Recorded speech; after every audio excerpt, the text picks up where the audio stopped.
I'm a Christian minister, and my husband doesn't even like to use the word. He calls it, we're believers. We believe in God. We believe in a relationship with God. And so there's one that says, pray at all times. Well, you're describing that, this state of just being open to something deeper than what's going on around you. The invisible. You're relating and you're touching into the soul realm, into the soul and spirit realm, and as a result, you've got a flow in you that is incorporating the supernatural. And I think that that's part of the incredible beauty of the arts, is it touches more than the physical. It's more than just a picture or a sculpture or a sun. It's touching the soul, which is what humans have that machines don't have. We have souls and spirits where we have a life to them. When somebody dies, their body is laying there. There's no more soul. You can just feel the difference, even if it's a loved one. It's like they're not here. They've left. They're gone. They're not here. The body's here, but the essence of who they are, which I believe is eternal, is gone to their reward, so to speak. I believe in heaven. I believe in a benevolent, loving God our best expression is to love God and love ourselves and love each other. That's the ultimate highest place. So for me, art is beautiful because it's not ugly. I don't embrace the ugly. I don't embrace the negative and the scary and the fearful. It doesn't jive with my soul. It doesn't bring me joy. It doesn't bring me peace, and peace is something a lot of people are missing. They're in a lot of anxiety. We've got a culture that's in incredible crisis. And so we've got to find those places of peace and joy and rest in our minds, emotions. And each person has to find out what that looks like for you.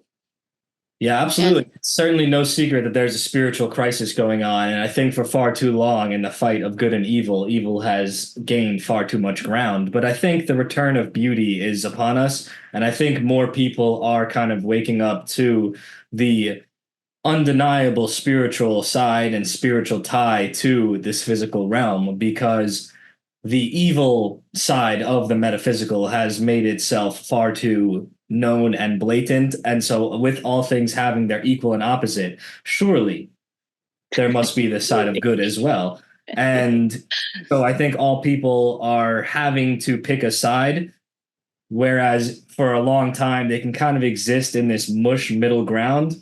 Well, all that is needed for evil to prosper is for good to do nothing. And so it's kind of become a yeah, more polarized yeah. time frame that we're seeing, where you really, people are kind of having to break out of this slumber and non-spiritual slumber, if you will.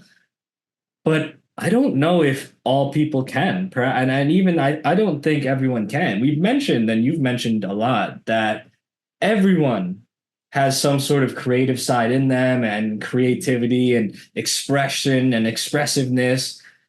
I don't know if I agree with that. I think Really? sold people, like sold, have that in them in some sort of capacity. But the more I exist amongst the general public, the more I just feel no hope for some of those people out there. And that does sound kind of doomer, but honestly, I look at it as a bit realistic based on what I've observed. I think there's people out there that it's like the lights are on and nobody's home, or the lights aren't even on, and for some reason their body's just carrying through. Do you That's think there's great. people that have either just no soul to begin with, and they don't have that creative side in them at all? Or perhaps they did at once and it's just been so stamped out that that side of them is withered away. It's never to return again. Do you think that's a phenomena that's out there? Well, do you believe in the Nephilim?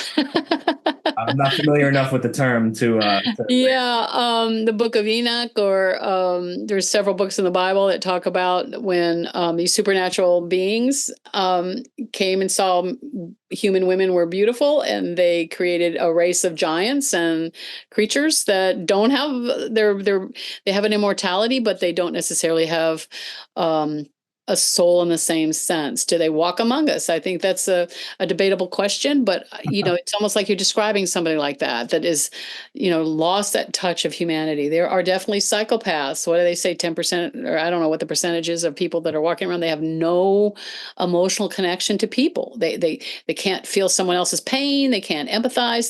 They don't have any way to relate. They can be charming on the outside, but on the inside, they don't have any connection to people in a true deep way. And it's really sad to me, that happens to, and I hope it doesn't happen to anybody, in love, for sure.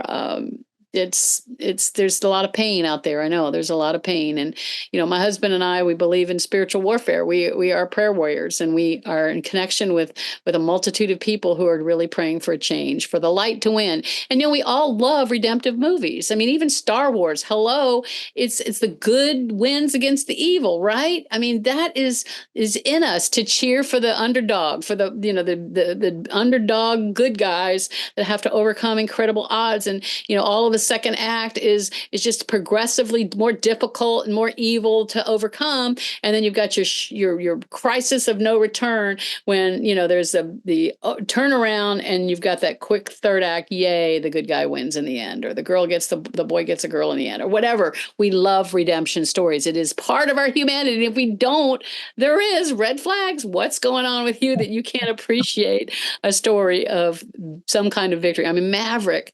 Did you see the movie Maverick last year? No. It's a Tom Cruise movie, and it's like a sequel to Top Gun. 30 years ago, Top Gun was a number one movie about these Air Force pilots and their relationships. And anyway, I recommend it. If you like redemptive movies, it's well acted, and it's a great story, got some excitement and even a little bit of romance for us women, but it's also got the good guys win against evil, kind of story. And they find out who they are, what their medal is in the middle of it. And it's just the kind of story I love to tell, as a filmmaker, people's stories, finding out what are people going through and how do they overcome, and seeing great odds, people overcome great odds and they have a good end. Yeah. Yeah, absolutely. I think all things are cyclical in the world and in nature by design. But I also do think good always wins in the end, such as the law of the universe. I don't think God would create a universal world in a capacity where good could possibly not win in the end. But I do think we, of course, have our free will choices, and our free will choices as individuals and then collectively as a society shape the state of reality within the world. But we live in interesting times. And though we see much chaos, I think it is a result of a lot of beauty kind of breaking out of its long time slumber.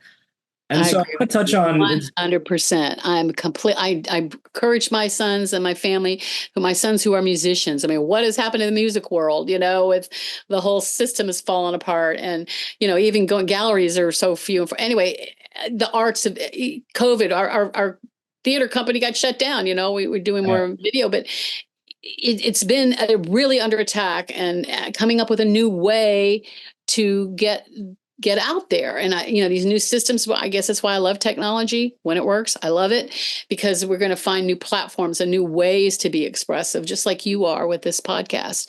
And it'll be for audio, but it'll also you'll put it on YouTube or somewhere where the video, people can see the video too. Those of us that are visual learners, and I embrace that, and I do agree with you completely. Good will win over evil. We are not done yet. These are interesting times. They're most impactful times in centuries. We're going to see such incredible breakthroughs with healing and education and media and the arts and entertainment. We're going to see such beautiful things happen, and even for the family. So I have hope for the church, which has been, anyway, that's another story.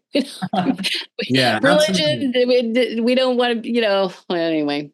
Absolutely. So all about personal faith and personal belief and relationship. That's what it's about. But yep, I think Satan's on the ropes, but he's certainly not going to go down without sending his minions to kick and scream, and such is the cause of all the chaos that we see today. As the power struggle reaches climax. It's certainly very interesting, and especially because Satan and his Satanists, blatant Satanists, not conspiracy theory Satanists, the openly admitted Satanists within music industry, film industry, political industry, what have you, any of the above and all of the above, as they go out kicking and screaming, they are lashing out. Such is the reason. We are seeing the climax of the of the second act, and we're going into the third act where we win. So yes, I'm 100% behind you. And I'm so glad to see a young person that sees this kind of hope in the midst of the season right now. So I commend absolutely, because that's the number one thing, the hope, and then the acting upon that hope and the comprehension that there is still a fight. Because like I mentioned previously, all that evil needs for them to win is for good to do nothing. And so a lot of people have slipped into, oh my God, look how bad the world has become. Look at all this craziness. And yes, you are right. But also there is hope. And that's the key part that's missing for a lot of people, because a lot of people have slipped into kind of this doomer, dark pill, black pill mentality of, everything's effed, so why bother? I'm just gonna be hedonistic, or I'm just gonna mind my business, or I'm not gonna make waves, and I'm just gonna try to feed my family and not say anything. Well, they're making that harder and harder for you to even do without, right, noticing what's going on. And so that's a whole thing. If you enjoyed this clip, you'll love the full conversation I had with Karen, where we dive deeper into the importance of creative expression and the healing power art can have on our physical, mental, emotional, and spiritual health. It's a really great conversation. Click the link in the description to check it out.